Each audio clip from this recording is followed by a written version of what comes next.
আমরা দেখতে পাচ্ছি যে ওই ভাই পানির নিচে, ঠিক আছে, পানির নিচে চলে যাচ্ছে। দেখা যাক কী হয়, উনি ওই ব্যক্তিদের সন্ধান পায় কিনা। মনে হয় না ওনারা নিশ্চিত, ওনারা এই যে দুজন পানির নিচে আছে ওরা বেঁচে নেই।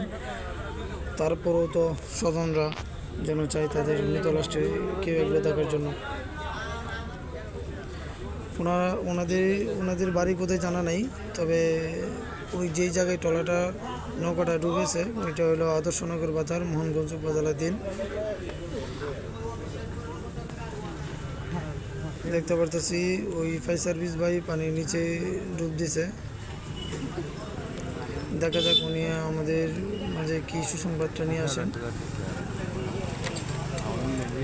হয়তো এটা দুঃসংবাদ, তারপরও ওদেরকে পাওয়াটাও একটা ভাগ্যের ব্যাপার। মনে হতে পারে স্রোতের গতিতে ওরা কোথায় চলে গেছে কেউ জানা নাই।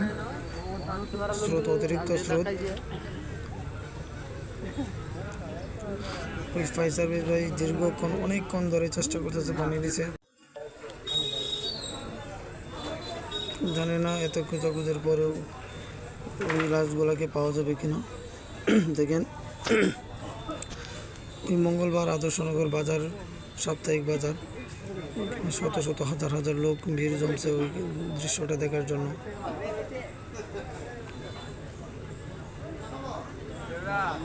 ওই যে দেখেন হাজার হাজার শত শত লোক সাপ্তাহিক বাজার থেকে ছুটে এসেছে, এখানে ভিড় জমেছে দেখার জন্য। অনেকক্ষণ ধরে চেষ্টা করে ওই ভাইটি দেখা যায় ফিরে এসেছে। দেখা যাক উনি কী কভারটা নিয়ে এসেছে, ওইখানে কি ঘটনা দেখতে পেলেন।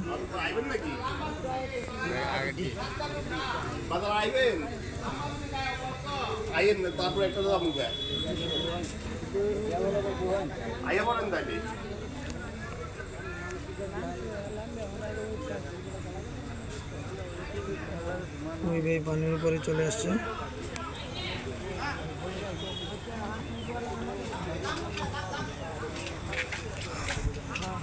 ওই বাইকটি একাই এসেছে, তার মানে উনি যাকে যে লাশগুলোকে খুঁজে সন্ধানে গিয়েছিল ওদেরকে আনতে পারেনি, তার মানে ওদেরকে পাইছে কিনা জানা নাই। দেখি উনি ওই বাইকটি কী বলে।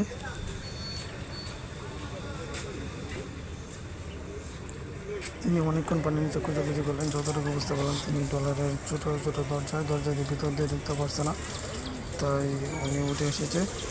একটু করে আবার আরেকজন নামতে দেখা যায় কী হয়। আমরা দেখতে থাকেন এই লাইভটা।